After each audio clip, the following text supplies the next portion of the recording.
Facebook क्यों बंद कर रहा है फेशियल रिकग्निशन सिस्टम? इससे क्या कुछ बदलेगा? क्या है पूरी बात जानते हैं। मेटा प्लेटफॉर्म्स यानी फेसबुक ने अपना फेशियल रिकग्निशन सिस्टम बंद करने का ऐलान किया है। कंपनी ने ये कहा कि वो अक्टूबर 2021 से ये फीचर बंद कर देगी। इसके लिए वो 1 अरब लोगों का फेस स्कैन डेटा भी डिलीट करेगी। ये टेक्नोलॉजी कंपनी ने 2010 में फेसबुक में इंट्रोड्यूस की थी। प्राइवेसी से जुड़े खतरों को देखते हुए पूरी दुनिया में इस तकनीक का विरोध लगातार बढ़ा है। वहीं दूसरी ओर भारत के हर सेक्टर में अब इसका इस्तेमाल तेज़ी से बढ़ रहा है। ये फेशियल रिकग्निशन सिस्टम कैसे काम करता है? ये बंद करने से क्या असर पड़ेगा? फेसबुक इसे क्यों बंद कर रहा है? इन सारे सवालों के जवाब अब देखते हैं। फेशियल रिकग्निशन सॉफ्टवेयर यूज़र के डिजिटल फोटो एल्बम और सजेस्टेड यूज़र्स की लिस्ट में आए लोगों के चेहरे पहचानता है। इन चेहरों की पहचान करके यूज़र को पहचाने गए लोगों को उस फोटो में टैग करने का सुझाव भी देता है। ऐसा करने पर फेसबुक उस फोटो को टैग किए गए यूज़र की प्रोफाइल से जोड़ देता है। 2010 में फेसबुक ने इस फीचर को लॉन्च करते हुए कहा था कि इससे यूज़र्स का समय बचेगा। फेशियल रिकग्निशन बंद होने से क्या असर पड़ेगा? फेसबुक के कुल डेली एक्टिव यूज़र्स में से 1/3 इस फीचर का इस्तेमाल करते हैं। इसे हटाने के लिए करीब 100 करोड़ यूज़र्स का फेशियल रिकग्निशन टेम्पलेट डिलीट करना पड़ेगा।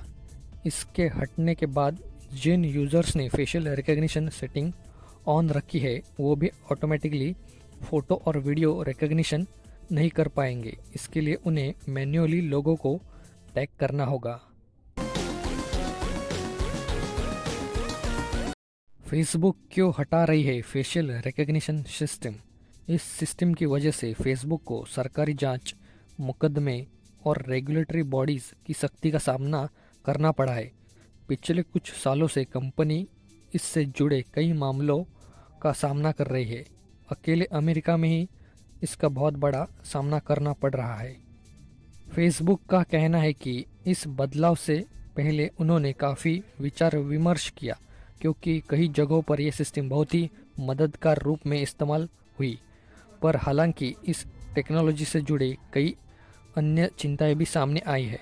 फेसबुक ने और कहा कि जो रेगुलेटरी बॉडीज़ होती है वो फेशियल रिकग्निशन सिस्टम से जुड़े स्पष्ट नियम बनाने की अभी कोशिश कर रहे हैं और इस अनिश्चितता को देखते हुए हम फेशियल रिकग्निशन सिस्टम को बंद करना सही होगा, ऐसा उन्होंने फैसला लिया।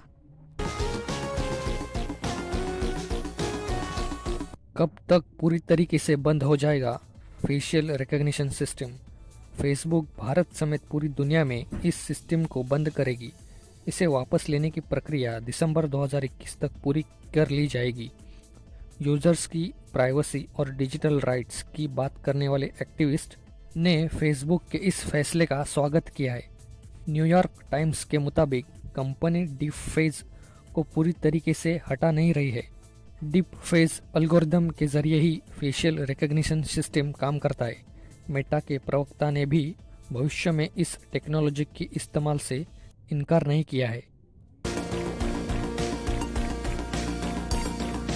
भारत में इस टेक्नोलॉजी का कहाँ इस्तेमाल होता है? देश के कुछ सबसे व्यस्त हवाई अड्डों और रेलवे स्टेशनों पर फेशियल रिकग्निशन सिस्टम का इस्तेमाल अब हो रहा है। इस टेक्नोलॉजी का कई राज्यों की एजेंसियां भी अब इस्तेमाल कर रही है। इसे क्लोज सर्किट कैमरों को भी जोड़ा जा रहा है, जिसके ज़रिए रियल टाइम बेसिस पर फ़ोटो के ज़रिए लोगों की पहचान की जा सके। कुछ सरकारी और प्राइवेट कंपनियां भी अपने कर्मचारियों की अटेंडेंस के लिए इस टेक्नोलॉजी का इस्तेमाल कर रही है। Facial recognition technology providers Bharat को वीडियो सर्विलांस और फेशियल रिकग्निशन टेक्नोलॉजी के बड़े मार्केट के रूप में अब देख रहे हैं। एक्सपर्ट्स क्यों करते रहे इस टेक्नोलॉजी का विरोध, वो अब देखते। अस्पतालों में, रिटेलर्स और बिजनेस सेंटरों में फेशियल रिकग्निशन सिस्टम काफ़ी पॉपुलर है, लेकिन क्रिटिक्स इन सिस्टम को प्राइवेसी के लिए खतरा बता रहे हैं। इसके चलते भी IBM ने भी फेशियल रिकग्निशन प्रोडक्ट की बिक्री हमेशा के लिए बंद कर दी है। इसी तरह माइक्रोसॉफ्ट कॉरपोरेशन और अमेज़ॉन ने पुलिस को इन प्रोडक्ट्स की बिक्री अनिश्चित काल के लिए सस्पेंड कर दी है। अब आखिर में आपके मन में सवाल आया होगा कि फेसबुक ये जो टेक्नोलॉजी बंद करने जा रही है, क्या इसकी वजह से उस पर कोई कानूनी कार्रवाई हुई है क्या? हाँ, 2019 में US फेडरल ट्रेड कमीशन ने प्राइवेसी से जुड़े शिकायतों के बाद फेसबुक पर $5 बिलियन यानी 37,000 करोड़ रुपए का जुर्माना लगाया था। और इसी साल 2021 में US के इलिनॉइस में एक जज ने $650 मिलियन यानी करीब 4,500 करोड़ रुपए का जुर्माना लगाया था। और ये जुर्माना बिना सहमति के यूज़र का बायोमेट्रिक डेटा स्टोर करने के केस में लगाया गया था। तो यही थी पूरी बात कि क्यों फेसबुक को बंद करनी पड़ी ये सिस्टम। अगर वीडियो पसंद आया हो तो लाइक कीजिए, जिन दोस्तों को पता नहीं उनमें ये शेयर कीजिए, और ऐसे ही वीडियोस देखने के लिए चैनल सब्सक्राइब कीजिए और बेल आइकन दबाइए।